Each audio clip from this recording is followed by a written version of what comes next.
Preheat your pan on medium heat. Crack 3 or 4 eggs into a bowl. Mix them on up. Add just a splash of water or milk. Mix some more. Add some drops of water to the pan. If they sizzle, it's not hot enough yet. When the drops of water roll around, it's the right temperature.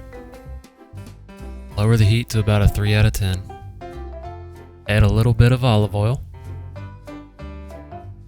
Mix it around and coat the entire pan. If the oil is smoking, it's too hot. Go ahead and pour your eggs in the pan. Immediately start mixing with your spatula.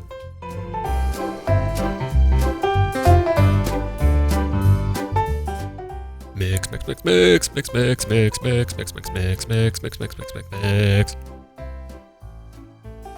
Keep on mixing and cook it to your desired consistency.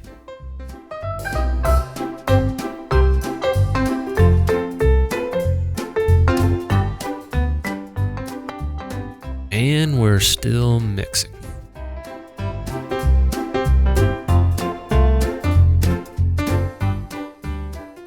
Enjoy your eggs, and thanks for watching.